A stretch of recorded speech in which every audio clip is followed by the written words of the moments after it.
रहीम अस्सलाम वालेकुम नाज़रीन, आप यूट्यूब चैनल देख रहे हैं। मैं इमरान खान हूँ। आज की जो सबसे बड़ी खबर है वो सुप्रीम कोर्ट ऑफ पाकिस्तान में जो केस चल रहा है मखसूस नशस्तों के हवाले से, वो है सबसे इम्पॉर्टेंट खबर। इसने पूरे पाकिस्तान की सियासत को हिला कर रख दिया है। आने वाले दिनों में पाकिस्तान की सियासत किस तरफ जाएगी, इसका फ़ैसला इसी केस से होगा। याद रखिए, पाकिस्तान तहरीक इंसाफ ने जो उनका दावा है, कौमी असम्बली की 180 सीट्स उन्होंने जीती हैं। ऑलमोस्ट 180 नशस्तें उन्होंने कौमी असम्बली की जीती हैं।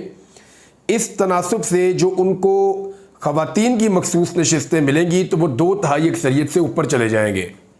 लेकिन अगर ख़वातीन की मखसूस नशस्तें उन्हें नहीं मिलती, तब भी वो अगर अपनी सारी सीटें वापस भी ले लेते हैं, यानी अदालतें उनके हक़ में फ़ैसले करती हैं और वो ट्रिब्यूनल्स के ज़रिए से, जो इलेक्शन ट्रिब्यूनल्स बने हुए हाई कोर्ट्स के अंदर, वहाँ से वो फॉर्म 45 के मुताबिक एक एक करके अपनी सीटें वापस भी लेते हैं, तब भी वो हुकूमत में नहीं आ पाएंगे। क्योंकि सादा अक्सरियत के लिए 186 बंदे चाहिए होते हैं और वो मखसूस नशस्तें मिलाने के बाद बनते हैं 186। तो तहरीक इंसाफ को अगर हुकूमत में आना है तो उन्हें अपनी मखसूस नशस्तें हर हाल में चाहिए होंगी, उसके बगैर वो आगे नहीं बढ़ेंगे। और दूसरी बात यह है कि अगर ये मखसूस नशस्तें पीडीएम की जमातों को मिल जाती हैं और उसके बाद फॉर्म 45 के मुताबिक उनसे एक एक करके उनके एमएनए छिनते जाते हैं, फिर भी वो पाकिस्तान में अपनी हुकूमत बरकरार रख सकते हैं। बस उन्हें फजलुर रहमान साहब की ज़रूरत पड़ जाएगी आने वाले वक्त में। और फजलुर रहमान साहब जो हैं वो विकेट के दोनों तरफ बहुत अच्छा खेल रहे हैं। फजलुर रहमान साहब ये जानते हैं कि जितनी देर वो पाकिस्तान तहरीक इंसाफ के साथ अपनी एंगेजमेंट रखेंगे, उतनी देर तक उनकी पॉलिटिकल प्राइस बढ़ती रहेगी और वो बारगेनिंग की ज़्यादा बेहतर पोजीशन में होंगे। उन्होंने अपनी मजलिस शूरा का एक इजलास भी किया, उसके अंदर भी पाकिस्तान तहरीक इंसाफ से हाथ मिलाने में या कोई तहरीक चलाने में कोई ख़ास दिलचस्पी का उन्होंने इजहार नहीं किया। हाँ, ये ज़रूर है कि 5 अगस्त 2024 को वो एक एहतजाज करेंगे और यौम स्याह मनाएंगे।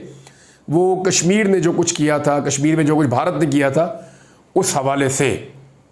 और 5 अगस्त को जो है वो इमरान खान साहब भी गिरफ्तार हुए थे, तो पाकिस्तान तहरीक इंसाफ भी अनाउंसमेंट्स करेगी, क्योंकि 1 साल इमरान खान साहब की गिरफ्तारी को भी 5 अगस्त वाले दिन मुकम्मल हो जाएगा। अब जो आज सुप्रीम कोर्ट में मखसूस नशस्तों वाला केस है, इसमें 2 बड़ी डेवलपमेंट्स हैं जो हो चुकी हैं इस बीच में। यानी जो 4-5 दिन की छुट्टी है बीच में, 3-4 दिन की, इसमें कोई 2 बड़ी डेवलपमेंट्स हैं जो हुई हैं। नंबर 1, पाकिस्तान तहरीक इंसाफ ने बतौर एक फरीक इस केस में शामिल होने के लिए दरख्वास्त दायर की है, और जब वो इसमें शामिल होंगे तो उन्होंने जो नए फैक्ट्स बयान किए हैं वो सामने आएंगे कि इलेक्शन कमीशन ने कितनी बड़ी ज्यादती और जुल्म किया है। दूसरा, जो बल्ले का निशान पाकिस्तान तहरीक इंसाफ वापस हासिल करना चाहती है, और जो वो केस लगा हुआ था जिसको काजी फायद ईसा साहब ने रातों रात सुन के बड़ी तेज़ी से फैसला पाकिस्तान तहरीक इंसाफ के खिलाफ देते हुए उनसे बल्ला छीन लिया था, जिसको तारीख में अब एक स्याह फैसले के तौर पे याद रखा जाएगा, उसको भी चैलेंज किया हुआ तहरीक इंसाफ ने। और तहरीक इंसाफ ने दरख्वास्त दायर की है कि इसको जल्दी सुना जाए और इसी लार्जर बेंच के अंदर लगाया जाए। वैसे तो इसको फुल कोर्ट कहते हैं, लेकिन अब ये लार्जर बेंच ही है। उसकी वजह यह है कि इसमें सारे जजेस मौजूद नहीं है। पहले एक लेडी जज जो है मोहतरमा, वो तबीयत की खराबी की वजह से इसका हिस्सा नहीं थी। फिर 3 नए मुअज़्ज़िज़ जज साहिबान जिन्होंने ज्वाइन किया है सुप्रीम कोर्ट ऑफ पाकिस्तान को हाल ही में, वो तीनों भी इसका हिस्सा नहीं है। तो 13 जजेस हैं जो इस केस को सुन रहे हैं। और यहाँ पे पाकिस्तान तहरीक इंसाफ ने 2 अहम पत्ते खेले हैं। नंबर 1, तहरीक इंसाफ ने कहा कि हमें इसके अंदर शामिल करें। नंबर 2, उन्होंने कहा जी बल्ले वाला जो केस है ना हमारा, उसकी नज़रसानी अपील भी इसके साथ मिला के सुने आप। काजी फायद ईसा साहब के गले के अंदर, हलक के अंदर फंस गया बल्ले वाला केस। बड़ी ऑकवर्ड उनकी सिचुएशन हो जाती है जब बल्ले वाले केस को लेकर जजेस क्वेश्चंस करते हैं, और क्वेश्चंस ये पूछे जाते हैं इलेक्शन कमीशन ऑफ पाकिस्तान पे। अब इलेक्शन कमीशन ऑफ पाकिस्तान मलबा डालता है काजी साहब पे कि जनाब उनका फैसला तो हमने ये कर दिया। कभी आरओस पे डालता है, कभी कहीं डालता है, कभी अदालत पे डालता है। और काजी फायद ईसा साहब साफ कहते हैं ये तो आपने तशरीह गलत की मेरे फैसले की, और मैंने तो सिर्फ उनसे इंतखाबी निशान लिया था, आपने पार्टी ख़त्म कर दी उसकी बुनियाद के ऊपर, तो पार्टी तो ख़त्म हो नहीं सकती। तो ये अभी पार्टी चल रही है और ये मामला सुप्रीम कोर्ट ऑफ पाकिस्तान में है। ये अहम तरीन समाअत है जो आज पाकिस्तान में एक बार फिर होने जा रही है। ये है जी सुप्रीम कोर्ट के अंदर से अब तक की सबसे बड़ी खबर।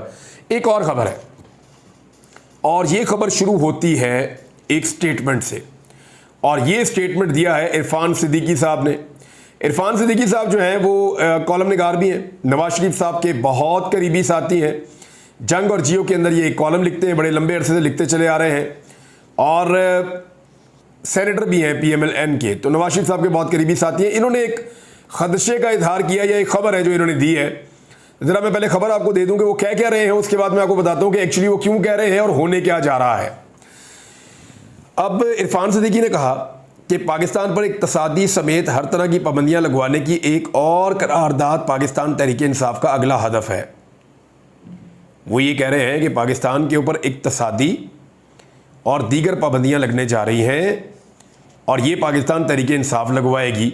ये तहरीक इंसाफ का टारगेट है, ये उन्होंने इल्ज़ाम लगाया तहरीक इंसाफ पे। लेकिन एक उन्होंने फैक्ट बताया, उनके पास ये खबर है कि पाकिस्तान पर पाबंदियां लगने की कोई करारदाद है जो अमेरिका में आ सकती है, कहीं और आ सकती है, कि पाबंदियां लगाई जाए इस मुल्क के ऊपर। किस बुनियाद पे? बुनियाद वही है पहले वाली। उन्होंने अपने बयान में कहा कि PTI के अमीर वोटर्स ने अमरीकी अरकान कांग्रेस को पाकिस्तान मुखालिफ करारदाद पर आमादा किया। यानी वो ये सोच रहे हैं कि क्या पाकिस्तान तहरीक इंसाफ के जो अमीर लोग हैं वहाँ पे, एक तो उन्होंने वोटर्स कहा, ये वो लोग हैं जो ओवरसीज़ हैं और वोट नहीं डाल सकते, तो ये इरफान सिद्दीकी साहब की मैं तस्दीक कर दूँ। दूसरा ये है कि ये अगर ख़रीद रहे हैं अमेरिकन सेनेटर्स को, जो पूरी दुनिया में ख़रीदो फरोख्त करता है अमेरिका, और अगर अमेरिकन सेनेटर्स बिक रहे हैं, तो ये तो पाकिस्तानी सेनेटर की जानिब से एक बहुत बड़ा इल्ज़ाम है कि अमरीकी अरकान कांग्रेस को ख़रीद रहे हैं पाकिस्तान तहरीक इंसाफ वाले, और पाकिस्तान तहरीक इंसाफ वाले अमरीकियों को ख़रीद रहे हैं और यहाँ पाकिस्तान में मैनेज नहीं कर पा रहे। हैरत की बात है ना। बहरहाल वो ये कह रहे हैं कि अभी मज़ीद जो है वो पाबंदियाँ पाकिस्तान पे लग सकती हैं, और ये PTI की एक बहुत बड़ी कामयाबी है जो करारदाद आई है, लेकिन वो ये कह रहे हैं कि पाबंदियाँ लग सकती हैं। अब मामला मैं आपको बताता हूँ। देखें होता क्या है, जब अमेरिका या यूरोपियन कंट्रीज़ इस किस्म का इंतबाह जारी करती हैं या ऐसी कोई करारदाद लेकर आती हैं, तो फिर उसका फॉलोअप करते हैं वो। पाकिस्तान ने गुज़िश्ता 2 सालों में इंसानी हुकूक की बदतरीन खिलाफ वर्जियाँ की हैं। किसी भी जमहूरी दौर में ऐसा कभी नहीं हुआ। बहुत बड़े पैमाने पर बेगुनाह लोगों को गिरफ्तार किया गया, ख़वातीन को टॉर्चर किया गया, घरों को तोड़ा गया, चादर और चार दीवारी का तकद्दुस पामाल किया गया, सियासी लोगों की और सहाफ़ियों की बड़े पैमाने पर, इवन एक शायर भी जो है वो जबरी गुमशुदगियाँ हुई, उनके ऊपर तशद्दुद किया गया, उनकी हालतें बिगाड़ दी गई, लोगों के कारोबार ख़राब कर दिए गए, आज़ादी इज़हार राय को बंद कर दिया गया, टेलीविज़न के ऊपर या अखबारात में क्या आएगा और क्या नहीं आएगा उसका फ़ैसला बंद कमरों में होने लगा। तो पाकिस्तान को एक यरगमाल किस्म के माहौल में पिछले 2-2.25 साल से रखा गया है। अब ये जो माहौल पाकिस्तान में बना है, दुनिया भर के अंदर पाकिस्तानी इस पर बात करते हैं और रिएक्शन आ रहा है, और जो पाकिस्तानी मौजूद है ओवरसीज़, उनके वहाँ ताल्लुकात भी हैं। तो अमेरिका जैसा मुल्क जो अपने आप को इररेलेवेंट नहीं करता बाकी दुनिया से, वो कहीं ना कहीं अपने आप को रेलिवेंट रखता है, तो वहाँ पे एक करारदाद पेश होती है जो कसरत राय से, यानी लगभग मुतफ़िका तौर पर ही पाकिस्तान के ख़िलाफ़, वो पाकिस्तानी गवर्नमेंट के ख़िलाफ़ ही आप समझ लें, या इन इलेक्शंस के ख़िलाफ़, जो इलेक्शन पाकिस्तान में हुए हैं, तारीख के मुतनाज़ तरीन, धांधली वाले और बदतरीन दंगे इलेक्शन जो है पाकिस्तान में 8 फरवरी 2024 को हुए हैं। अब इन इलेक्शंस के खिलाफ अमेरिका में आ गई करारदाद। इंसानी हकूक़ की खिलाफ वर्जियाँ भी हैं, मीडिया पे पाबंदियाँ भी हैं, मीडिया के लोगों के ऊपर जुल्म और जबर भी है, फस्तायत भी है, वो सारी चीज़ें उन्होंने उसमें डाल के तो एक करारदाद पेश कर दी। वो करारदाद पास भी हो गई।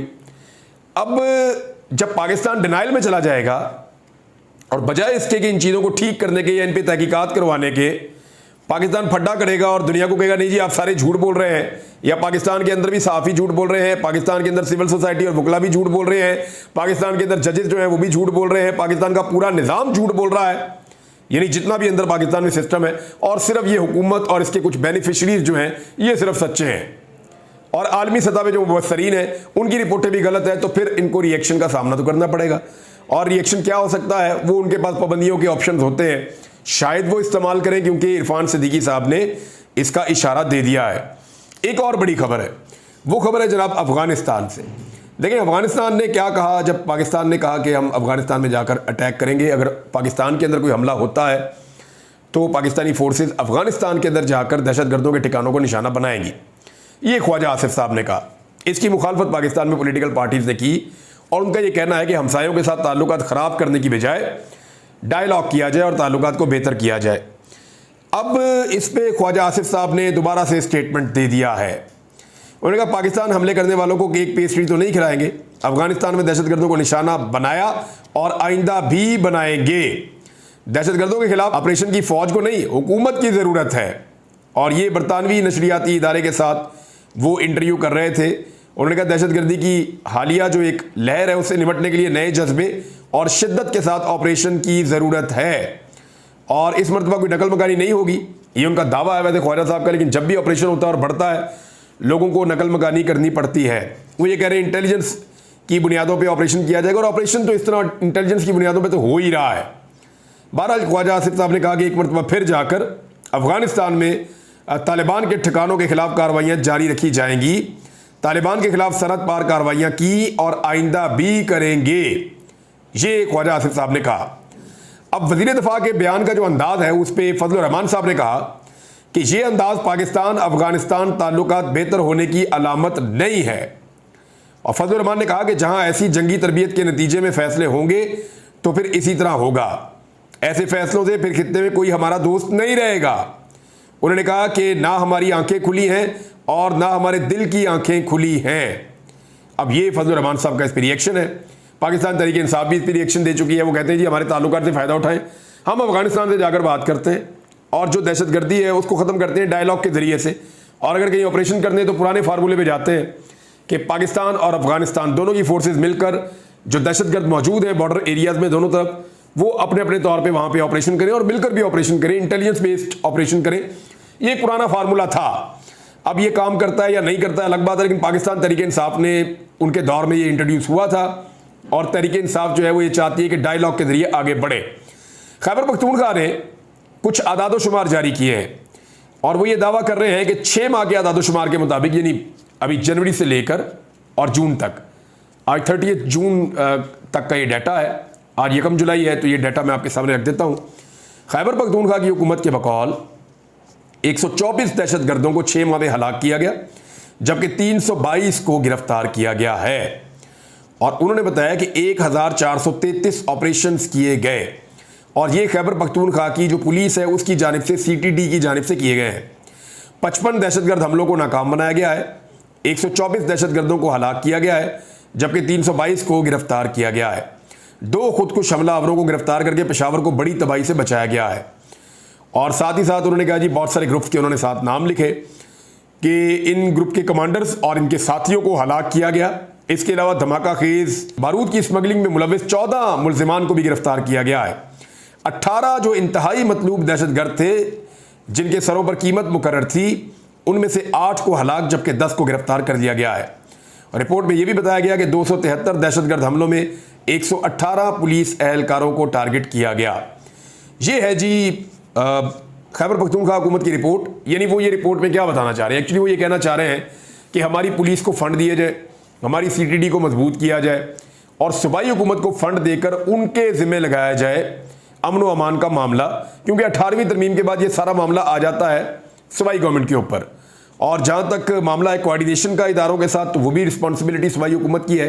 किसी ऑपरेशन के लिए वो किसी और इदारे की मदद लेना चाहते हैं तो वजारत दाखिला से, वजारत दिफा से वो रुजू कर सकते हैं, लेटर लिख सकते हैं। तो इस तरह ये सूबाई हुकूमत की डोमेन है, वो ये कहते हैं कि ये हम करेंगे। नाज़रीन, तहरीक इंसाफ ने एक बड़ा मुतालबा किया है, क्योंकि तहरीरी तौर पे जब फैसला जारी हुआ टेरियन वाइट केस का, तो उसमें तहरीक इंसाफ ने कहा जी कि अब जस्टिस आमिर फारूक साहब जो हैं chief justice Islamabad high court, उनके पास कोई वजह नहीं रही, वो अब मुस्ताफ़ी हो जाएं, क्योंकि उनके जो साथी जजेस हैं उनकी जानिब से साबिक वज़ीर आज़म इमरान खान के खिलाफ टेरियन वाइट केस में इनके तर्ज़ अमल पर बहुत सारे सवालात उठाए गए हैं और इसके बाद इनके इस्तीफ़े का मुतालबा कर दिया गया है। 3 जजों पर मुश्तमिल बेंच का फैसला शाया होने के बाद PTI ने अब मुतालबा किया कि उनके पास कोई जवाब बरकरार नहीं है उहदे पर रहने का, लिहाजा chief justice Islamabad high court Mustafi हो जाएं। फिर तीनों जजेस ने केस को, वैसे तो इमरान खान के हक़ में फ़ैसला आ गया है, लेकिन उन्होंने कुछ ऐसी चीज़ें बताई तीनों जजेस ने जिसमें chief justice Islamabad high court Aamir Farooq साहब का कंडक्ट डिस्कस हुआ कि किस तरह वो इस केस को लटका रहे थे, कैसे उन्होंने अपना फ़ैसला नहीं दिया, किस तरीके से जो उनके दोस्त साथी जजेस थे उनको फ़ैसला देना पड़ा। तो ये सारी चीज़ें जो हैं वो बताया, यानी इसमें मैं आपको पढ़ के बता देता हूँ। ये 3 जजों पर मुश्तमिल बेंच को तहरील करने पर तनकीद का निशाना बनाया। जस्टिस आमिर फारूक साहब ने ये तहलील की थी जिसका वो खुद भी हिस्सा थे। इस बेंच में शामिल 2 जजेस ने इनकी राय से इख्तलाफ किया था कि इमरान खान के खिलाफ दरख्वास्त काबिल समात नहीं है, वो ये कह रहे थे। तहरीक इंसाफ के बकौल और ये फैसले के बकौल भी जस्टिस मोहसिन अख्तर कियानी और अरबाब मोहम्मद ताहिर ये चाहते थे कि दरख्वास्तें खारिज कर दी जाएँ, जबकि चीफ जस्टिस की राय मुख्तलिफ थी। तो बजाय इसके कि वो फैसला सुनाते, उन्होंने बेंच को तहलील कर दिया और 1 साल तक केस को समात के लिए मुकर्रर नहीं किया गया। तो पाकिस्तान तहरीक इंसाफ कह रही है जी ये बड़ी ज़्यादती की है और ये मिसकंडक्ट वो इसको करार दे रहे हैं, और वो ये कह रहे हैं कि इस तरीके से chief justice Islamabad high court को अब मुस्ताफ़ी हो जाना चाहिए। नाज़रीन, फैसल वाडा साहब की भड़कें जो हैं वो अभी भी जारी हैं और ये बाहर आके भड़कें मारते हैं, अंदर जाके पाँव पड़ते हैं। वो कह रहे हैं मुझे 100 बार भी सजदा करना पड़ा मैं करूँगा। ये वो आदमी है जो पहले पगड़ियों को फुटबॉल बना रहा था और अब जनाब फरमा रहे हैं 100 बार सजदा करना पड़ा मैं करूँगा। कैसे लोग अपनी इज़्ज़त को मट्टी में मिला देते हैं। यानी फैसल वाडा साहब की अच्छी खासी इज़्ज़त होती थी, लेकिन उसके बाद फिर उन्होंने फ़ैसला किया और उन्होंने अपनी वफ़ादारी ख़त्म की इमरान खान साहब के साथ, और फिर जिस तरह का उनका एक रोल और उन्होंने अपना करैक्टर सामने लेकर आए अरशद शरीफ साहब के मामले में, शहीद के बारे में या इमरान खान के बारे में या इंसाफ और कानून के बारे में, तो फिर वो मजाक बन गए पूरे मुल्क के अंदर। वो कह रहे हैं जो लोग मुझे ट्रोल कर रहे हैं मैं इनको अपने जूते के नीचे रखता हूँ और मैं इनको मसलता हुआ आया हूँ। तो फैसल वाडा साहब, आपकी तकलीफ़ का अंदाज़ा है, आप जिस करब से गुजर रहे हैं उसका भी अंदाज़ा है। पब्लिक फ़्लाइट के अंदर तो आप ट्रैवल करने से रहे, लोगों के अंदर जाने से आप रहे। बहरहाल नजम सेठी साहब ने कहा कि सबसे ज़्यादा प्लॉट्स और फाइलें DHA वाले बेचते हैं। उन्होंने हाजिर सर्विस और रिटायर आर्मी ऑफिशियल्स और ब्यूरोक्रेट्स को टैक्स में छूट दे दी है कि आप जितनी मर्जी फाइलें बेचें खरीदें, जबकि बाकी पूरे पाकिस्तान में प्रॉपर्टी बेचने और लेने पर टैक्स आयद कर दिया गया है। क्या खबर दी नजम सेठी साहब ने। वैसे ये खबर जो है शहबाज राणा साहब ने भी दी है, ट्रिब्यून में बड़े सीनियर जर्नलिस्ट हैं। उमर अयूब साहब ने एक दावा किया है, और अल्लाह ना करे हालात इस तरफ जाएं, लेकिन क्योंकि वो पहले इस मिनिस्ट्री में भी रहे हैं तो उनका ये कहना है कि हमारे दौरे हुकूमत में बिजली का यूनिट 17 रुपये का था, मैक्सिमम 17 रुपये का था इमरान खान साहब के दौरे हुकूमत में, जबकि डॉलर का रेट जो है वो 170 से 180 रुपये के दरमियान था। अब बिजली का यूनिट जो है वो 100 रुपये से ऊपर जाएगा, और अभी भी जो है वो 60 से ऊपर तो हो गया है, जबकि इंपोर्ट रोकने के बायस डॉलर को अभी फ़िलहाल 275 रुपये पर रोका हुआ है और यहाँ तक पहुँच चुका है। जल्दी आप देखेंगे कि अमरीकी डॉलर 350 रुपये से भी ऊपर चला जाएगा। ये अपोजिशन लीडर कौमी असम्बली में उमर अयूब साहब इस बारे में ख़बरदार कर रहे हैं। कुछ और खबरें बाद में आपको देंगे, अब तक के लिए इतने, अपना ख्याल रखिएगा।